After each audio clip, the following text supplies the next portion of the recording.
Hinted out a, "Yeah," then gave me a dirty look before he walked off again. I tried my best to avoid Gabe, but this wasn't easy when I was stuck in a small apartment with him. I spent most of my time reading a book or listening to music. Yeah, we had history, which I just finished telling Steven the moment before Gabe rang the doorbell. We dated for a month. Everything was cool, and I started to like him a lot. And whoosh, he disappeared. Janet ghosted. I was still very sad and didn't want to deal with any of this yet. Did the universe set up this surreal quarantine situation so I could get over this being ghosted thing? Then after that, when Steven was in the shower, Gabe walked over to me and passed me a candy bar. I put my book down and took it from him, but only because I didn't want to be rude. Then he awkwardly perched on the edge of the couch and said, what's the deal with you and Steven?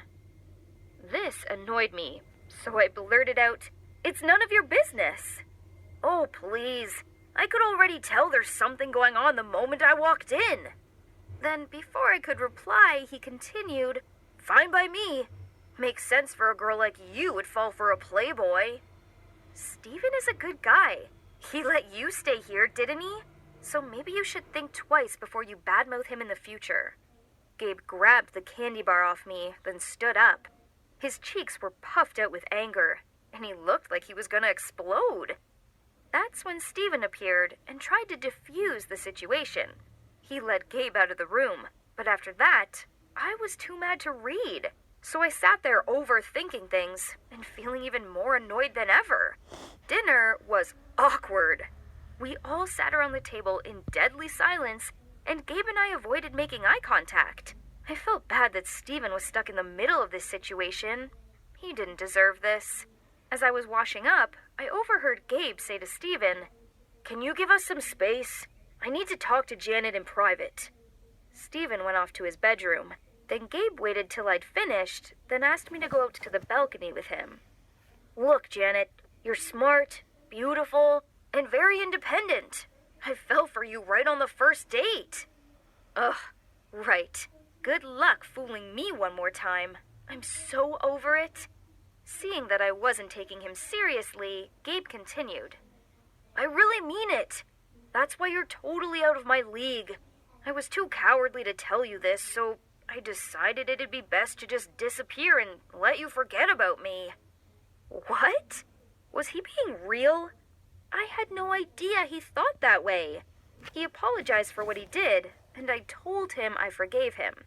Okay, so maybe Gabe wasn't so bad after all. He's just really insecure. This sucks, as we got on so well. After our conversation, I felt less awkward around Gabe.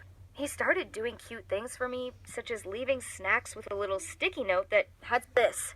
I thought we were bros. Yeah, relax, we are.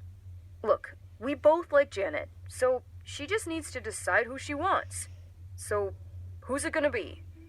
OMG. This is just like that Twyla Sega situation. I have to choose between two totally different guys. Ugh, I hate it. Both this situation and that series. And honestly, I don't like the immature way they're acting now. How dare you two create this whole dilemma by yourself and put me in the middle of it?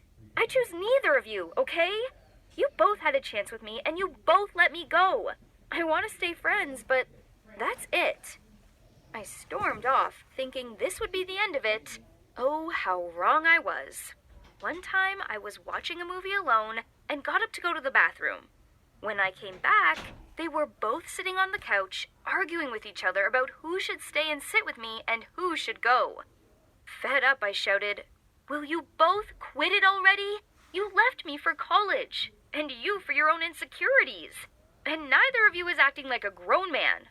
I want a boyfriend who I can rely on, and that's definitely neither of you. As far as I'm concerned, any romantic feelings I had toward you both are well and truly in the past." They both gave me stunned looks, and more awkward silence prevailed. Was it a bit harsh on them? Even so, they still needed to know my feelings so they'd stop their own illusions and stop fighting in vain. Luckily, quarantine was almost over, so at least I'll be out of this smothering apartment in 2 days. Oh boy, that was the longest end. 2 days.